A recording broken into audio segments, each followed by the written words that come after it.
Good morning, good afternoon, good evening to all of you, wherever you are, ladies and gentlemen. Welcome to our new live webinar today. And I should say also to your TV program, FeedChannel.online. As often as possible, we have the opportunity to address some of your concerns, from the practical issue to its scientific explanation, with experts from all over the world, from science as well as from the industry or end users. And I would say, do not hesitate to propose also topics for our future webinars. Each webinar starts with the introduction on the topic, addressing the fundamental issue with the science, but also the practical issue with some field representatives. And a round table will allow you to ask openly questions during the webinar to our invitees. So I remind you, you have at any time the possibility to ask questions. Do not forget also to visit your FeedChannel.online platform, where you will be able to revisit recent events, such as the Poultry Science Association meeting last July in Orlando, and it will be shortly on the platform with a video on the oxidative stress sessions.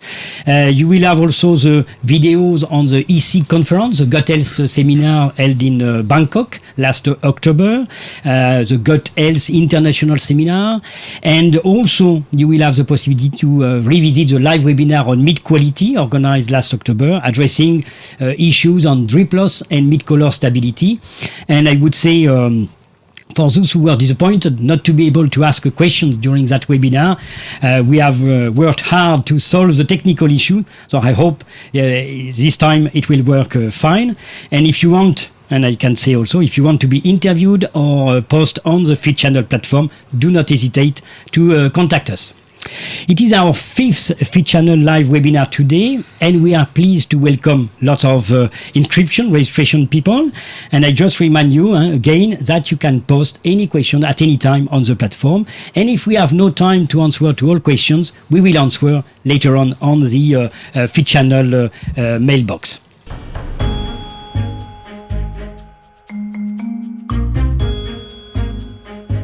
So formulating amino acid beyond building blocks. That's the topic of our live webinar today. Many congress and seminars have addressed issue around the amino acids beyond building blocks. It concerns the beyond the protein deposition, the muscle development or the reproduction. It could be the role of amino acids on immunity, the role of amino acids on gut functioning. It can be the role also of amino acids on appetite and acidity control, or even on the meat quality and carcass quality. So there are a lot of scientific progress, but how to take into account all those progress in the feed formulation? That is a good and important point. And there is also an important aspect today. We are all concerned by the sustainability of the animal protein production, and we want to reduce the nitrogen excretion. And for that, reducing the dietary protein content is a nice possibility to reduce the nitrogen excretion. However, as I said before, to take into account all those recent developments when formulating on dietary amino acid, it's I would say, sometimes it's a big issue, and we will try to discuss today about this issue. And I'm pleased to welcome today around the table two well-known scientists, and we start with Dr. Jaap van Milgen from INRA and AgroCampus West at Rennes in France, as director of the PEGAS Mixed Research Unit, which stands for PEGAS for Physiology, Environment, Genetics, and Animal Breedings. And I think it's important to consider that not only the animal, but we consider also the animal breeding systems. And he has also a lot of expertise on developing models on nutrient metabolism and amino acid metabolism. And Professor Mike Kidd from Arkansas University in USA as an expert on amino acid, and also as director of the Center of Excellence of Poultry Science, and who is well known also on the amino acid recommendations and amino acid knowledge. And I also welcome Lane Vigboldus from Cargill on Skype as representative of the field user and feed formulation sector, because they are at the first line, I would say, to take into account all we will discuss and all we have worked on to for formulation. So Len, can you precise a little bit more your positions within Cargill?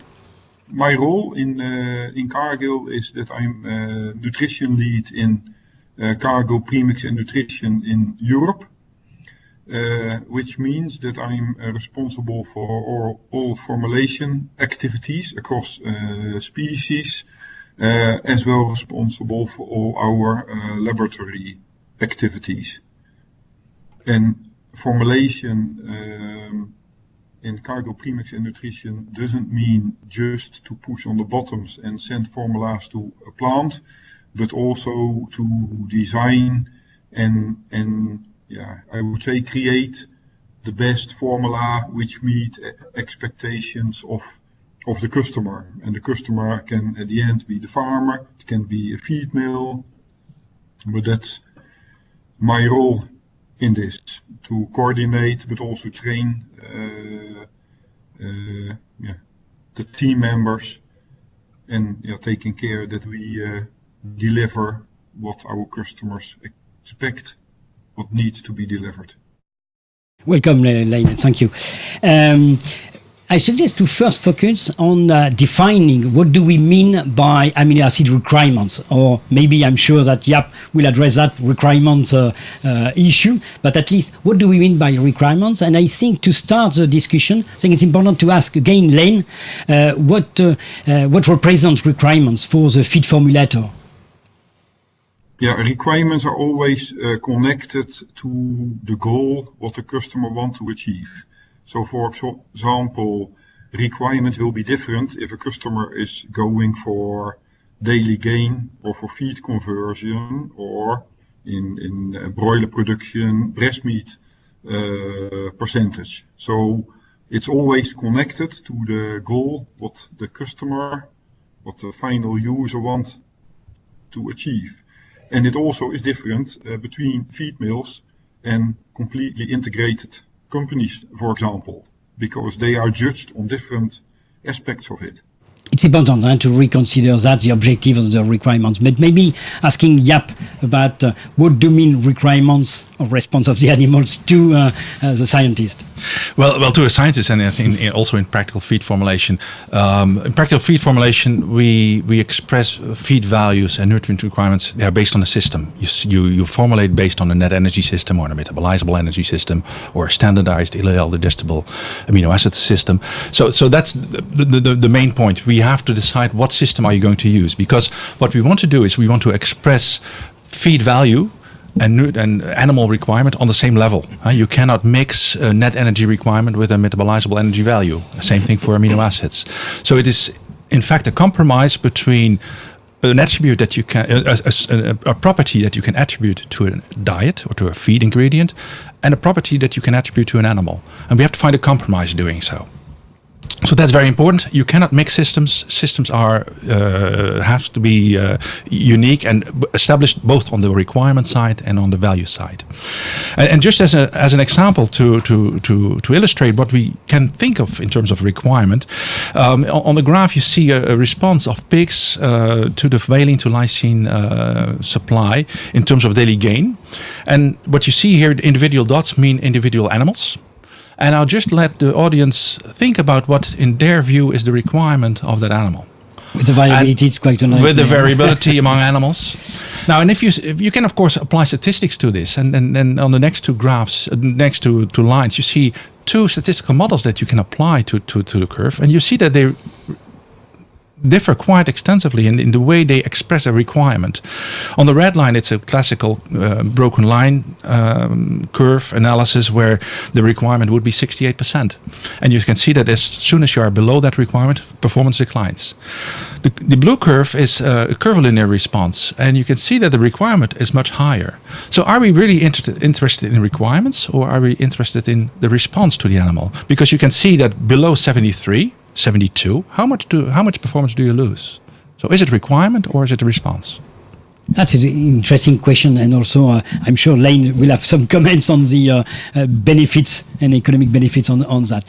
Mike, maybe on that issue, we talk about the requirements on the objectives, I would say, but what about the model, and what about the issue, the products we want, for example? Absolutely, and it's been well said by both Lynn and Jaap. The model is indication statistically to give us an idea where the response is occurring. What we have to rely on are the production functions of interest, what the producer needs to have a spec on, because you only have one number in feed formulation, and that has to be an economic optimum. So I really like the way the conversation is started here today, and that we're really not looking at response or a requirement. We're looking at what response is needed to give us the economic optimum in that. And it varies depending upon if we have the high meat yield versus focusing on feed conversion or calorie conversion. So depending upon the bird, depending upon the economics, we need to take that statistical model and backtrack into feed formulation for a good number. It's a good point when you show the graph with the different objectives. And so I'm sure that Lane, when we talk about objectives, has a different feeling I would say a practical feeling on how to use the amino acids. So maybe Lane, can you comment a little bit further behind Mike on the objectives and requirements? So these requirements are never, I would say, static, but they will be adjusted to the needs of the customers, like you mentioned, whole bird production or sales of whole birds versus breast meat. Even in countries where whole birds are produced and sold, people might have the goal to differentiate, to deliver a better carcass than competition is doing. And one aspect of that is breast meat. Then the breast meat percentage is not measured, but still important to achieve a better quality of whole birds by which they can differentiate compared to competition. And therefore it all starts with the discussion with the customer. What do they want to achieve? Where are they judged on? It can be that they are just judged on the 100 kilo price of the feed. Mm-hmm. Then you use other requirements than if they are judged on feed conversion, which is very typical for feed mills who sell feed. But integrators who also own the slaughtering house, the carcass yield or the cost per kilo of production is much more important. Or the output of the slaughtering plant, or so the daily gain might be more important, slaughtering one day earlier, more birds per year, and the better utilization of the slaughtering house. So, yeah, thanks, Lane. So, talking about requirements, you have the model importance, you have the objectives, and the practical utilizations.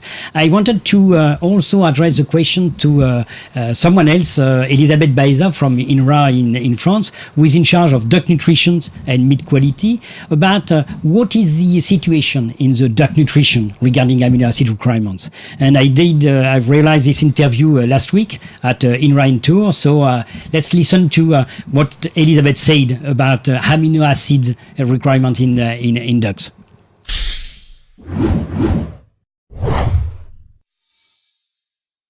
So I'm pleased to welcome Elisabeth Baeza from INRA in Tours, who is in charge of waterfowl production and particularly on poultry meat quality issues. And regarding the topic about amino acid formulation beyond building blocks, I'm quite interested by how we consider, in fact, ducks in that perspective of amino acid formulation. And my first question would be, what are the main difference between broiler and duck regarding the amino acid? Well, the formulation with amino acid for ducks, you must take into account that there are different species and different genotypes of ducks. So to produce meat, of course. So Peking, Muscovy, and the crossbred between these two species, the mule duck. And these different species have different growth rate and different body development. So you will not have the same requirements regarding the different rearing periods, so the growing, the starting, the growing, and the finishing periods. But of course, by now, the requirements for the essential amino acids, so lysine, methionine, tryptophan, and threonine, are well known for these ducks. for both type of breeds, Yes. Pekin and Muscovy, Yes. and the crossbred. Yes. And we currently formulate in digestible amino acid basis, as we say in broiler or layer productions. What about the situation in ducks? And do we know the digestibility difference between ducks and poultry and broiler, I would say? So until now, the formulation with amino acids, you must take into account the total amino acids for ducks. You can use the coefficients which have been determined for broiler chickens, but there are various studies who showed that these coefficients are lower for ducks by comparison with the broiler chickens. Well, there is now a recent study, who determined the optimum lysine, digestible lysine level for starting and growing diets, but only for the Peking ducks. And what about, because there are much longer period of breeding, I would say, in ducks, what about the digestibility for finishing ducks, for instance? Do they catch up much more compared to broiler when they are older? No. It is always lower. The values are always lower than that which have been determined for chicken. Typically in animal protein production, we talk about sustainability, and one of the key points is reducing the dietary protein content, so trying to formulate with much lower protein diets. What is the situation regarding duck nutrition? So the decreasing concentration of protein in diets was tested. Yes, so for Muscovy ducks during the finishing periods, it was shown that it was possible to decrease the protein content from 15 to 12.4%. Of course, by keeping the concentration of essential amino acids according to the requirements of ducks. And recently, we also found a study who showed that during the growing period for Peking ducks, so that means between 14 to 35 days of age, it was also possible to decrease the protein content in the diet from 17% to 50%, 50.4, I think, but also by keeping the amino acid, the essential one. Yes, not all the amino acid with the same concentration for the different diets. What do you think about the formulation, taking into account the additional benefits of amino acid beyond their requirement for growth or reproduction, for instance, like when we talk about sulfur amino acid and antioxidant capacities or threonine and immune capacity and so on? How do you think we should take into account these additional benefits, I would say, in amino acid formulation? The only parameter which was taken into account in these studies on amino acids was the body composition, so mainly the fatness and the meat yield, but the effects of the different levels of amino acids in the diet did not investigate the effects on the meat quality. Working on ducks, in fact, you work, I would say, in Europe, quite a lot of duck production, but also in China or Asia. And what are the main difference between, I would say, European type of production and the Asian type of production? By now, I think that in Europe, the breeders have more developed ducks with a high body weight and high meat yield, because we cut a lot the carcasses, and consumers really want to have quite a high meat yield. But when you go to Asia, people use the carcasses, the whole carcasses, to prepare the famous roasted Peking ducks. Mm-hmm. And they want to have, they do not take so much into account the meat yield. They really want to have a skin with a lot of subcutaneous fat, in order to have a crispy taste of crispy skin when it is roasted. So it's quite a big difference on the. And do they consider the amino acid nutrition the same? Yes, of course. Particularly for the Peking ducks, which are now slaughtered at very early age, between 35, 42 days of age. So in ducks, the problem is that the breast meat is going to develop very late during the development of the whole body development. But for the Asian consumers, what is interesting is to have really this skin and this fat carcasses. So now with the lines they have selected for very high growth rate, they don't take into account so much the breast meat yield as you can have in Europe. Okay. And last question maybe, and typically for French people, I would say, we talk about, the foie gras, fatty liver. What is the requirement when we talk about amino acids and this type of lipid deposition, I would say? I will say that the period which is quite sensitive is during the restriction phase, just before the preparation to overfeeding phase. So during this restriction period, you have to be careful with the amino acid provided in the diet. Okay, thank you very much, Elisabeth.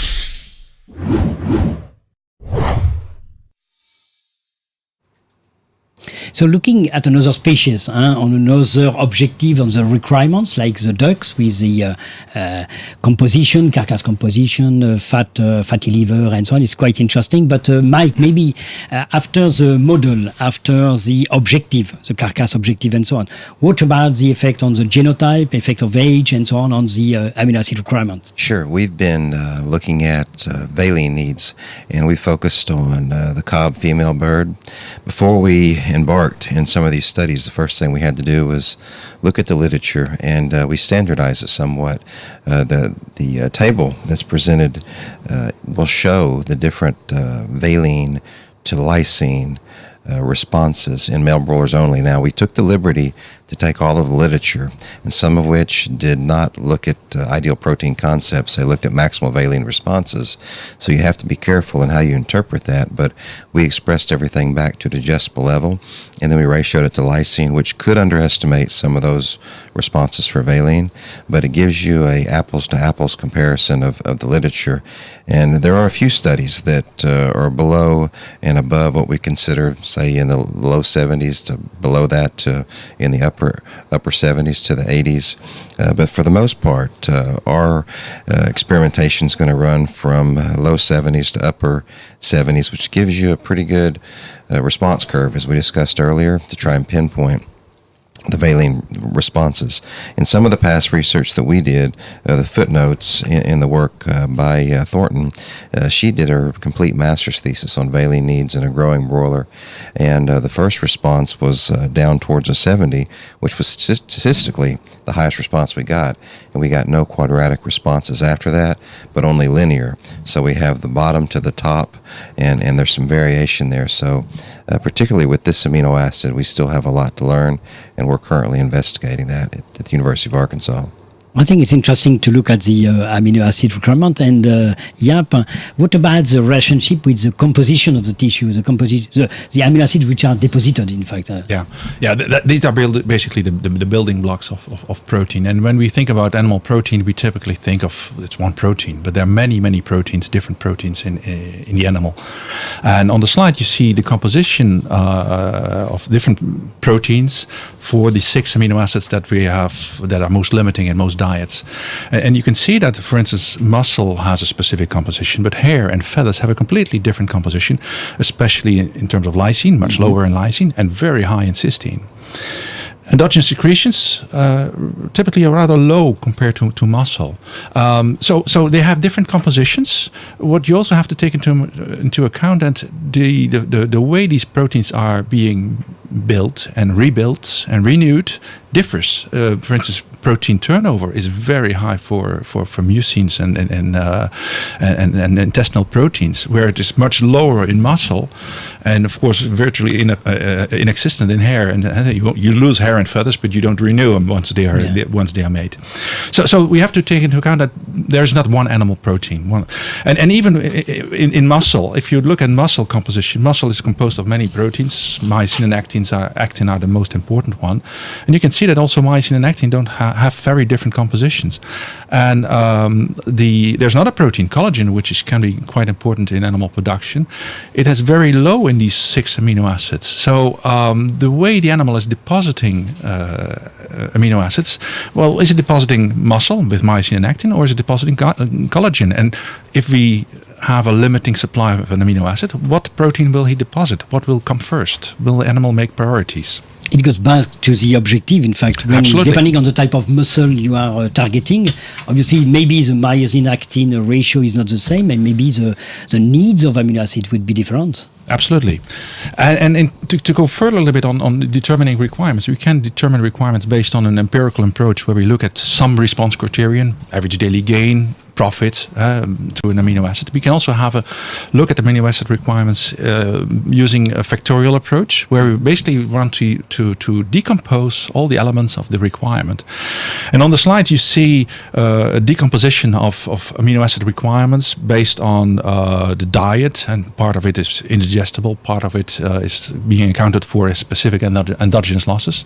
But if we base our system on the standardized digestible system, we have to account for the fact that the animal has to make basal endogenous amino acids. There's some loss for maintenance, and then there's an available amino acid supply. And even if that available amino acid supply would be 100 units, the animal will never ever deposit 100 units of that amino acid. There's always a maximum efficiency or a minimum catabolism. And that will differ between amino acids, for instance? That differs between amino acids because they are used for different functions. They are involved in different turnover, in the turnover of different proteins. And in the next slide, I have an example, a numerical example of the requirement of a given animal, weighing a pig, 50 kilogram pig. And you see some numerical values over there. And for those interested, they can reconstruct the graph that you see on the right-hand side. But you can see that basically, fortunately, the deposition is the largest part of the requirement. But there's still a large gray part. That's what we're looking for. Yeah. But you see there's a large gray part, which is called sometimes the inevitable catabolism of amino acids, which can range anywhere between, sometimes some people say for lysine, for instance, it can range between 20% and 40%. So what makes up that inevitable catabolism? Can we adjust that? Can we manipulate that? Because that is all the lysine or the methionine that is not deposited, but that contributes to the requirement of the animal. And in the next slide, I show you just a slide of because these things change over time. The animal changes its protein deposition over time, but we typically also change the diet supply over time, but not in the same way as we do as the animal does. And in this slide, you see the change in lysine requirement over time when it is fed a 2-phase feeding program. And the green area that you see on the curve is basically the excess supply of that amino acid. We change the diet just twice, but should we change it 3 times, 4 times, or multiple times? So we have to take into account the different aspects of requirements, and especially with respect to the beyond the building blocks. The gray area is basically the beyond the building blocks, because these animals require these amino acids, but they are eventually lost. They're not deposited. Yeah, so it's important to adjust these requirements according to time, and so that's complexify a little bit more the story, because we talk about model, we talk about objective, we talk about individual variation, but also in fact on adjusting on during the growth phase, and that is a big issue. Now, I would say, what do we mean when we mean amino acid needs beyond building blocks? Obviously, it's maybe a phrase to challenge you a little bit, but I know that. You are interested by also the role of the amino acid as building blocks, but it's also beyond that. And maybe, Jaap, you can address a little bit more the different role of the amino acids. Well, the building blocks are, of course, the muscle and the egg and the milk that we're interested in. But amino acids and proteins are involved in many processes. They're involved in functional proteins like enzymes, which are proteins. They are involved in hormones, which are proteins, which are being turned over. The animal needs these, but it has to be renewed quite frequently. There are also defensive proteins like glutathione and mucins, which are essential for the animal to defend itself, to protect itself. They have a tremendous turnover rate, these proteins, and we have to supply them, but eventually they will be lost.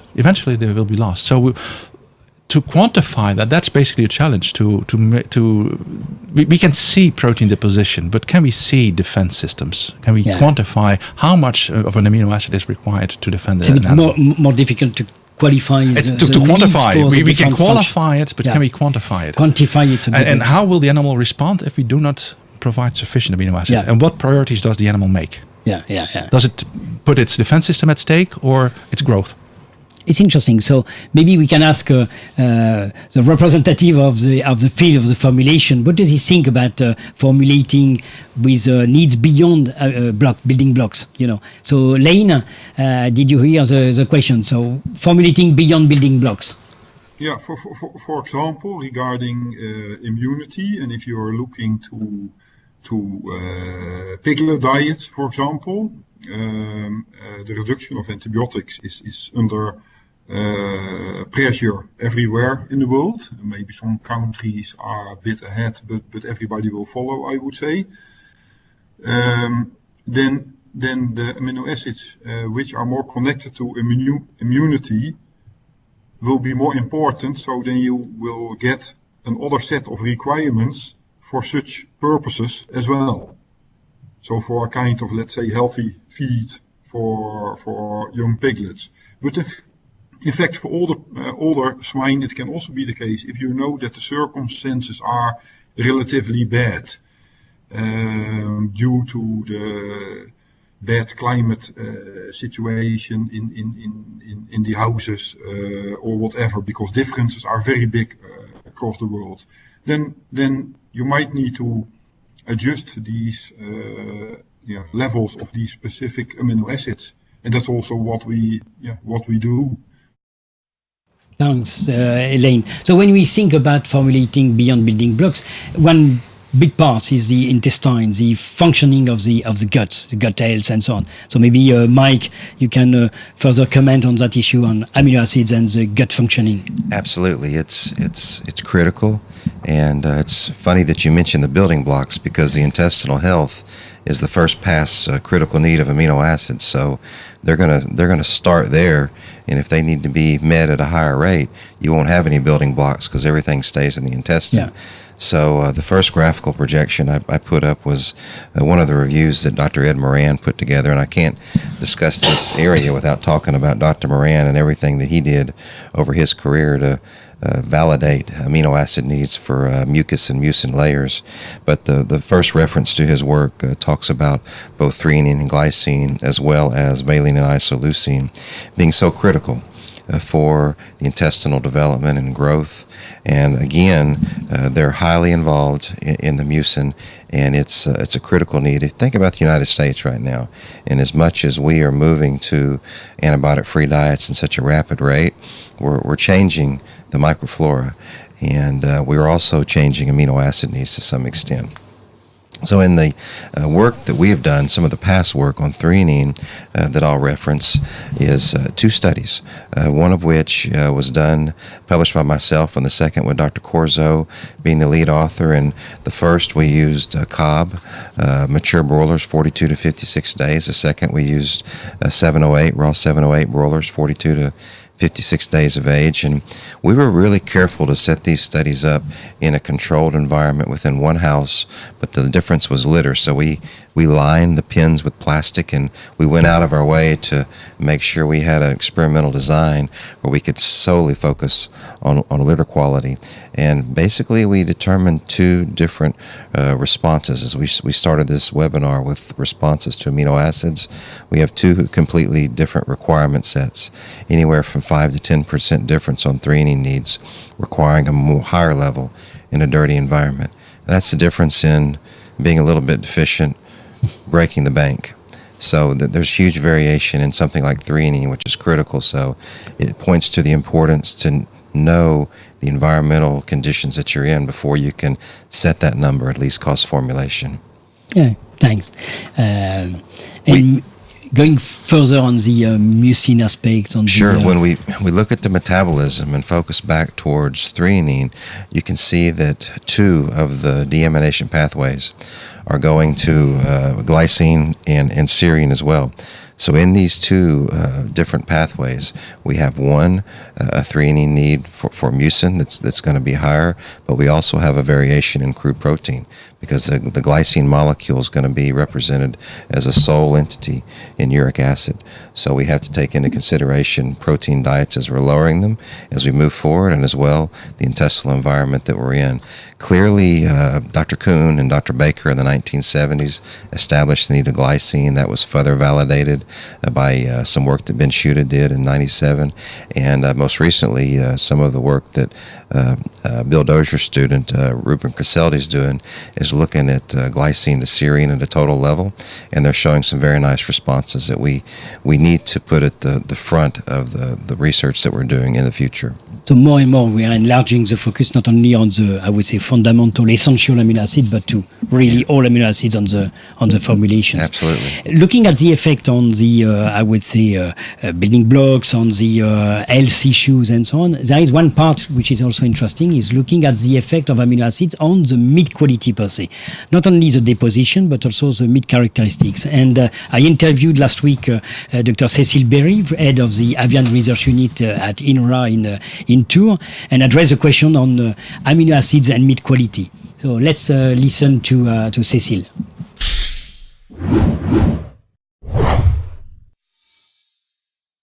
I'm pleased to welcome Dr. Cecile Berry, Director of the Avian Research Unit INRA in Tours in France, and to really address some issues regarding the formulation of amino acids beyond their role as building blocks.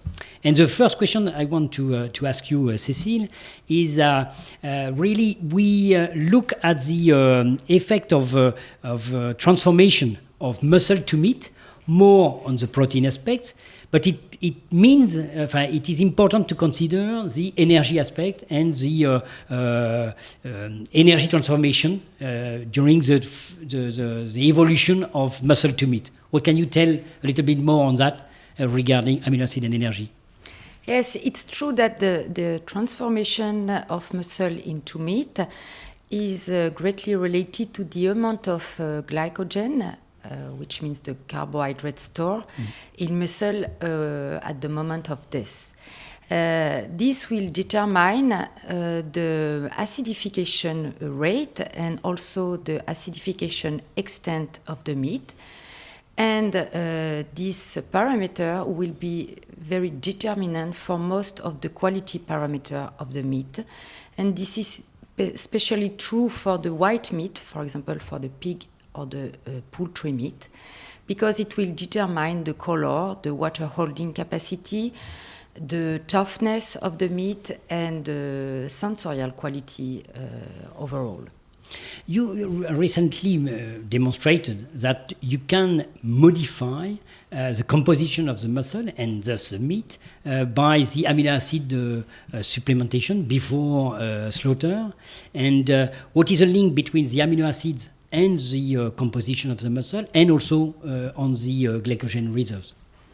Yes, the first time we evidence a specific role of amino acid in determining meat quality was about 10 years ago, when we supplement in the finishing period broiler with lysine over the need for growth, and we were able to demonstrate for the first time that this will affect not only the breast yield, which was increased, but also the ultimate pH of the meat, and by the way, the water holding capacity. So it was the first time there was a demonstration in poultry that amino acid can affect the quality of the meat.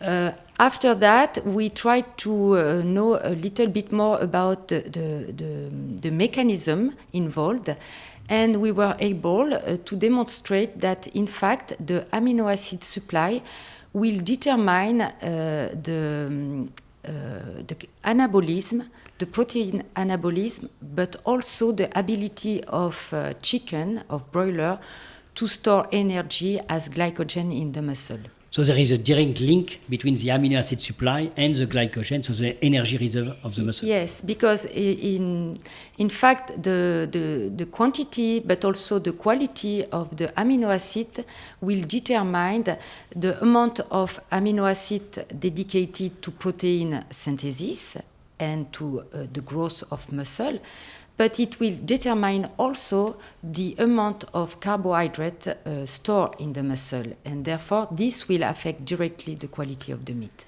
And when you talk about that, very often you focus on breast meat. This is typical glycolytic type of muscle and so on. What about the thigh and drumstick, for instance, the red part of the poultry, for instance? Actually, we only determine the effect of amino acid on the white breast meat, and I have no data on the regulation that occur in the red meat. But do you think that could be different? Or? It could be different because I have the feeling that the breast meat and the glycolytic breast muscle is very sensitive, a sensitive muscle. And the glycogen has more effect on the white type of meat than on the red type of meat. You mentioned, for instance, lysine as an amino acid. What about the key amino acids that could influence the muscle transformation and the meat quality? Actually, we also showed that which is important is the ratio, for example, between lysine and other essential amino acids. But we also can demonstrate that some kind of amino acid, like sulfur amino acid, can affect other meat quality traits, like, for example, the oxidative sensitivity by increasing or by decreasing the oxidative stress within the muscle. At the muscle level. Okay. At the muscle level. And you demonstrate also recently that a very short-term supplementation, a few days, can influence the meat quality or the meat transformation. How can you elaborate a little bit more on that? Yes, these results were very interesting because, of course, when we change the amino acid profile and also the supply, the quantity, we also change the growth and the breast and the development of muscle. So the idea was to be able to change the meat quality without changing, without affecting the growth and muscle yield. And we were able to do it by supplying a broiler only 3 days before slaughter.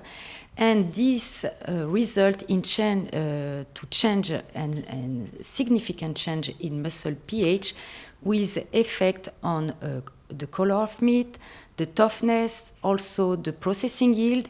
And this was very interesting because we were able to calculate some improvement in production cost on processed food, for example. And we were able to show that by using a nice regimen, amino acid supply, we can improve greatly the production cost, for example, when we produce ham. So you think that this dietary strategy, short term, could be a very good possibility, in fact, to improve the quality of the end product? Yes, it's a good strategy because the cost on the feed is almost null. Yeah. But the benefit can be very, very high.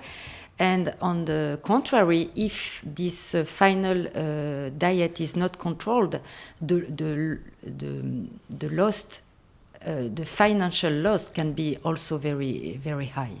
Okay. So it's very interesting for nutritionists and for practical use to really well design this the end of the nutrition, the final part of the nutrition, a few days before slaughter.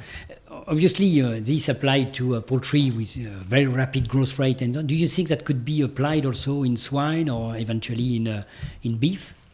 Maybe yes, maybe especially in swine, where the type of meat is very close to that of broiler, and I think the swine muscles from swine can be also sensitive to this supply, but it has to be tested.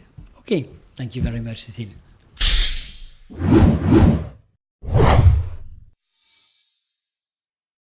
So quite an interesting view on the effect of amino acids on meat quality.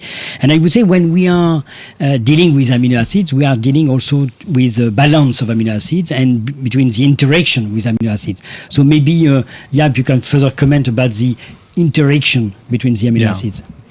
Yeah, absolutely. I think that's a very important issue that has been didn't get the attention that it deserves so far. We've been looking a lot to individual amino acids, but a few years ago we looked at valine requirements in relation to the leucine supply. And in the slide that you see now is you see two dose response studies, titration studies to the valine supply in terms of in pigs, and you see daily gain. And one was done with 113 leucine to lysine ratio on an SID basis, and one was with a much higher leucine supply of 165. And what you can see is that basically it doesn't change the requirement that much. The requirement is around 74, 75 based on this model. What you do see is that the response below if you supply valine below the requirement, the response with an excess leucine is quite high, very high. And the reason because of these interactions among the branched-chain amino acids is that they are catabolized by enzyme complexes that are common for all three branched-chain amino acids, so valine, isoleucine, and leucine. The first step is reversible, but the second step is irreversible, meaning that an excess supply of one of these three amino acids can also provoke the catabolism of the other ones.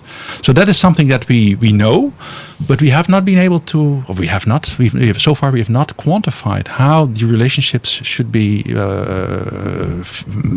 to quantify these relationships among amino acids. And I think that's an important area for the future. So really balancing the amino acids and looking at the interaction. Maybe, Mike, you want to add some comments on the branched chain amino acids? Sure, especially with the branched chain, we have a commonality in the structure, and we are trying to reduce protein in certain environments, and we do so. We tend to have higher cereal-based diets and lower oilseed-based diets, and especially with corn, we can have higher levels of leucine. I'll point to a couple of studies that were done about a decade ago. Dave Burnham's work with Rob Gauss during his thesis, and Jared Kersey's work with Park Waldrop during his thesis. They both looked at very practical approaches on branched-chain amino acid interactions, and they showed with higher-based cereals, primarily reducing the levels of valine and isoleucine to leucine as leucine was increasing in the diet. When they kept the diets practical, they did not see too much of a effect on performance. So indicating the interaction is going to occur, but it's going to occur in a more academic or scientific scenario than that in practice. But I put the graph here with regard to metabolism just to point reference to the transaminase for all three branched-chain amino acids, because I want to go back to intestinal needs and mucin and the importance of this and antibiotic-free programs, and the fact that these amino acids are going to be utilized first. So with the branched-chain amino acids, their catabolism is going to glutamine, and not only is it a functional component of mucin, it's also key in the energy metabolism of enterocytes. So when we think about these branched-chain amino acids and some of the interplay and interactions, I think we also need to think about the environment. It's really challenging the nutritionist to reconsider the whole arrangement between amino acid and interactions. But one topic we mentioned in the introduction was on the reduction of the dietary protein concentration. It's quite an issue worldwide, I would say. And maybe, Mike, you have more idea about that. I know that the swine have maybe ahead a little bit, but I think it's a big issue also in poultry and to reduce the dietary protein concentration. I think that's a good way to put it. I'm here with the swine nutritionist, and I think they're a lot better than we are. But we have a lot to learn in poultry. We've been working hard over the years and trying to reduce protein, and with each feed-grade amino acid that we're implementing, we have a subsequent decrease in protein, and the work that I've showed here in this graph is something that I started back in the mid-90s with Dr. Brian Kerr, and he and I would look at different protein diet. We created a meta-analysis of data around the world, and we looked at protein and the reductions of nitrogen per se with the effect of protein, and we found that each incremental decrease from adding feed-grade amino acids, say from 21% to 20 or 20 to 19, we had between a 7 and an 8% reduction of nitrogen. So huge benefits for the environment. Benefits, yeah. And we just need to determine, because as we lower dietary protein, we're focusing on the first few essential amino acids, and the ones that we call less limiting are now coming more limiting, and we just don't know enough about them to keep going down. So it's something we're continuing to learn on. And with that said, I want to make mention to a publication that Leandro Hackenhart put together. And we did this because there was a lot of controversy as to, okay, fourth limiting amino acid, how do we go to the next step? Because this is the point where L-threonine had gone from an opportunity ingredient to a staple and least cost formulation for broiler rations across the world. And then the question was, well, how do we lower protein more? Well, you go to the fourth limiting amino acid and you optimize that. And we did least cost formulation runs in the diet with corn and soybean, wheat and soybean, sorghum and soybean, fixed amino acid ratios. Long story short, primarily branch change. So valine was fourth limiting in the vegetable-based diets, whereas isoleucine was most limiting in the diets with meat meals. So it's a point where those two amino acids specifically need to be focused on in order to be able to reduce protein going forward. We have the ideal protein concept that we use and that we focus on, and it was established again with the excellent swine nutritionist, but we use it and we focus on it. If we look at the interplay between valine and isoleucine, I think there's some room to fine-tune those responses and the levels we need so we can keep reducing protein, and we probably need to get glycine in the equation as much research is starting to focus on looking at glycine and serine as digestible lysine to total glycine serine. Dr. Dozier's doing most of that work. It's really a nice way to look at it. So we've got to fine-tune these to be able to go to the next level. It's interesting, and maybe we can challenge the formulator to see how he looks at reducing dietary protein content. And I'm sure that in Europe it's a big issue, but we can ask Lane from Cargill, in fact, what does it mean for him, the reduction of dietary protein content? Yeah, sure. And I'm based in the Netherlands, and I think in the Netherlands it all started. I remember that more than 25 years ago, we already did some trials to find the lowest protein levels for grower and finisher feed for swine. And it's still relevant, and you get more pressure also in countries like Germany, like Denmark, like Belgium, as well on protein as on phosphor.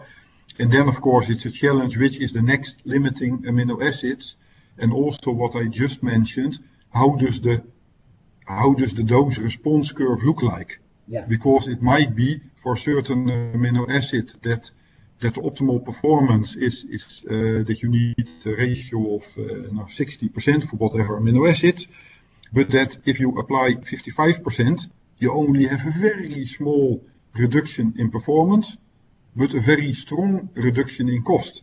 Because especially if you need to reduce that by including less ingredients, if you have all synthetic amino acids available, okay, you can judge because you know the cost of the synthetic amino acids, it's relatively easy. But if for the amino acids which are not available synthetic, you need to reduce the soya, the rapeseed meal, and so on, the cost will be very high, or it will limit the reduction by a big part. So that's also for new amino acids like isoleucine, for example, that for higher volumes of production, it will be very important that if suppliers can produce it, what will cost be, so that a close cooperation, I would always say, to investigate to produce such amino acids between the feed industry and such suppliers is extremely important to judge how relevant is such an amino acid and how much will it be used and at what cost. It's interesting, and if I could add another question, Lane, about the taking into account the environmental conditions, because you talk about you are formulating for a lot of countries around the world. So I think it's important also to look at what would be the effect of the extreme conditions and so on these formulation objectives and requirements. Environmental conditions, high temperature, extremely high temperature, that the whole density of the feed is changing, then the amino acid profile. Maybe the level, but the profile itself may be less, because in such circumstances, in many cases, whole birds are produced instead of breast meat. So less profile, but more density of the feed, and maybe adjusting the level of lysine, but there is a fixed ratio of the other amino acids. But indeed, formulas are not copy-paste from the Netherlands to if it is Sudan with extreme temperatures or such type of countries. Okay, thank you. When thinking about the benefits of dietary amino acids, we always consider the technical aspects. Sometimes we forget the return on investment, and I'm sure Lane has already addressed a little bit that question. Mike, what about the objective if you talk about benefits, economical benefits? Well, I think that's the formation of where the response comes into play, because we've talked a number of different segments throughout this webinar about so-called requirements and responses and amino acid needs, but clearly you have one chance to put one number in, and that's got to be an economic optimum. So the response that I put up kind of shows that in a perfect world you can do a dose response and get a amino acid need in a given situation, but based on the output, based on the economics, what is going to be the economic optimum. And in this scenario, there's presented digestible valine, isoleucine, and arginine, because I did this for a reason. Because if we take an amino acid like lysine, and we know where the response should be, if we decrease that response in a minimum in formulation, say 5%, we're probably going to get a substantial decrease in feed conversion and meat yield from that response. But if we decrease a less limiting amino acid, 5%, we'll see it immediately in terms of diet cost, but will we see it in terms of performance? So with the economic optimum in play, there's a lot we need to do to balance the diet for performance based on the conditions of the integrator. I'm sure that Lane will also complement on what you said, because I think they are facing the issue about what is the return on investment, putting more of an amino acid regarding the objectives. I would like also to add a question to Lane, not only the benefit cost ratio, but also, do we need more information to better formulate on amino acids? No, I think that information about the curves of the dose response, more information would be welcome. And I can imagine that producers of amino acids like to show where you will receive the maximum performance, and maybe not the optimal or the optimal economical performance, because then you sell less synthetic amino acids. But I think it is important to get the highest profit for integrators, for farmers, for feed mills, to know that information, because it's almost always plateauing at a certain moment, that there's still some response, but what is communicated about it, and if that information is only coming from universities and so on, there's much more information available in the market. A closer cooperation between the two would be more than welcome, because at the end, optimization is always, you have the input of the ingredients, of the nutrients, and the prices. In the part of the prices, in many research is not or hardly taken into account, but I think in most cases not taken into account, and it drives the formula at the end. quite interesting. Maybe, you told me that you wanted to give some comments on that. Yeah, I agree with him, with Elaine. Of course, in research, we're looking at biology, we're looking at biological responses. And they will change, of course, especially in poultry. They have changed tremendously.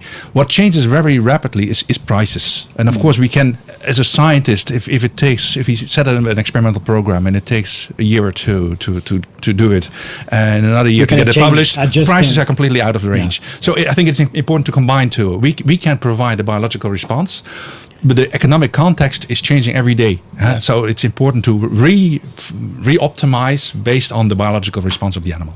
Absolutely. Good point. So I'm sure that that stimulates the questions on the platform. Maybe we can now stop on the presentation, and the time is really flying. So sorry for the participants. So we will start to ask a few questions just now, and for the question we will not ask. In fact, feel free, in fact, to send your question on the web platform, and we will answer to the question with our experts later on. So one of the first questions is, what's the difference between synthetic amino acids and amino acid present in the ingredients? And that's, I would say, typically for the formulator, but I would prefer maybe to ask Jaap and Mike to answer to that question. Well, in pig nutrition, that's a question that was asked many years ago when Batterham did the study where he showed that, free amino acids, synthetic amino acids are readily absorbable, and so they are immediately available to the animal, whereas perhaps the protein source, the energy sources or the other protein sources are not available. Many studies have been done ever since, and we have never really seen an effect, for instance, of feeding frequency on amino acid use. So in terms of metabolic, what the animal sees once it is absorbed is amino acids, peptides, but that's it. So a potential difference would be in the gut. And does the gut have receptors for amino acids or for proteins? And perhaps there is a response in that, but in practical feeding, I have not seen any difference in terms of amino acid use, free amino acid use compared to even protein. when you compare, I would say, swine with meal feeding, and I would say broilers with more nibbler and eating the whole day and so on.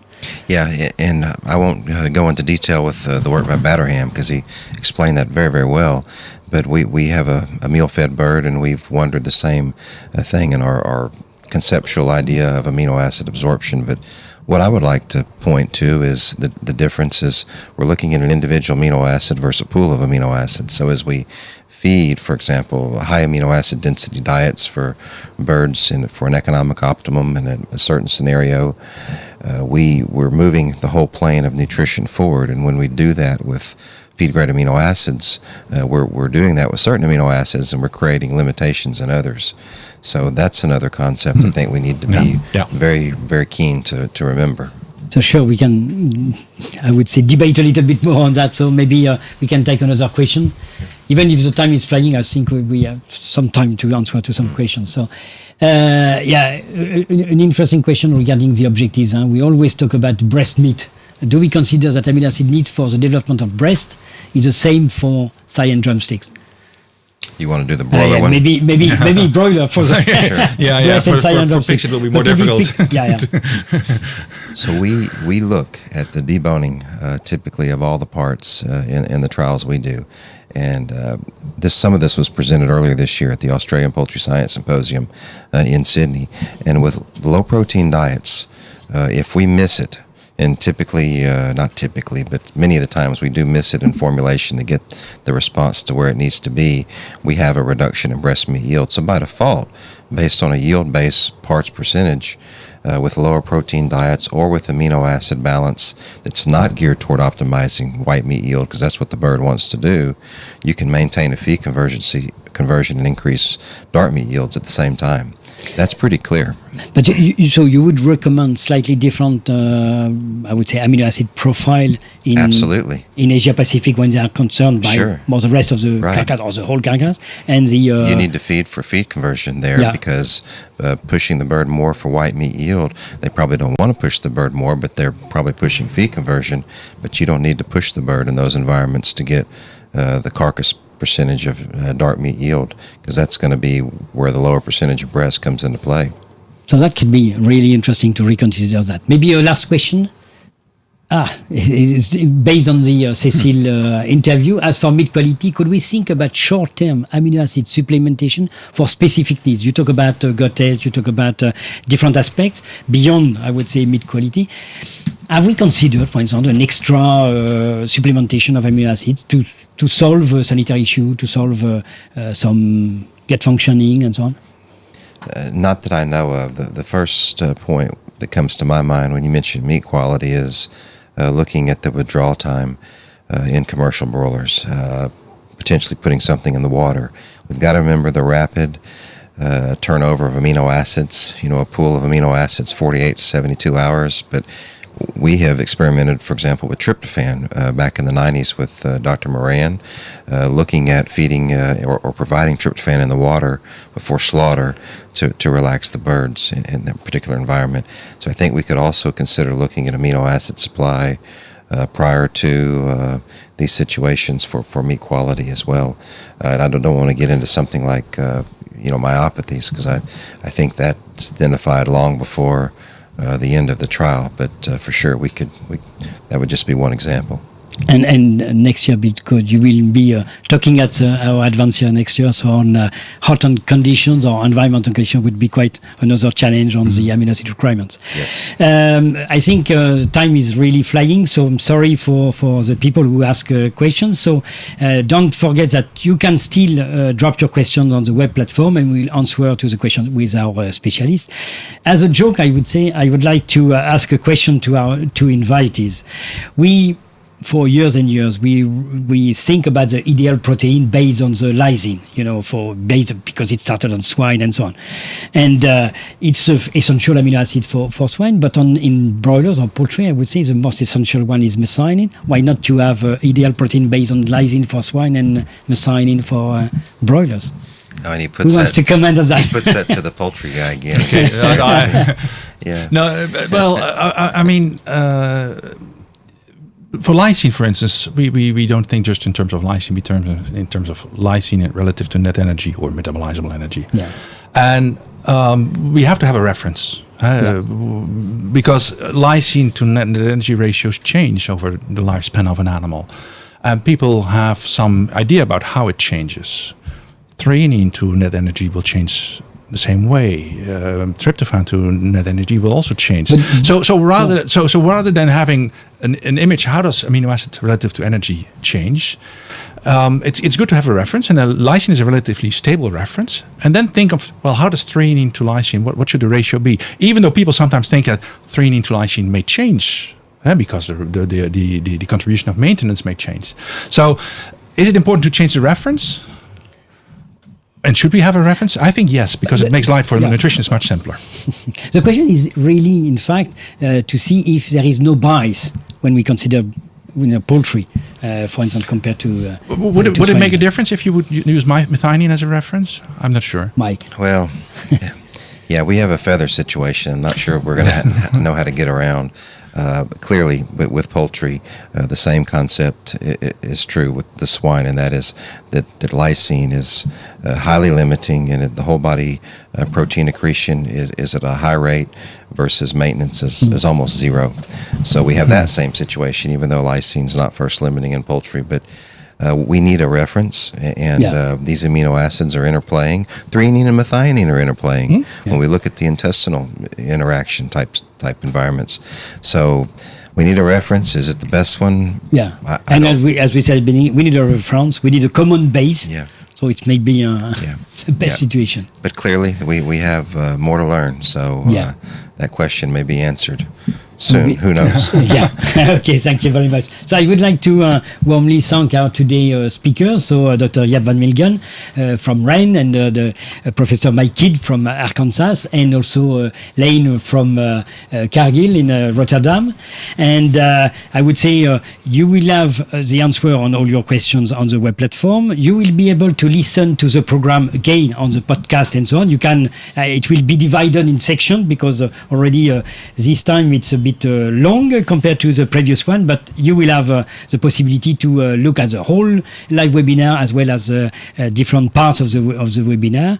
We hope you enjoy the webinar. You will continue to be addicted to the FeedChannel.online platform.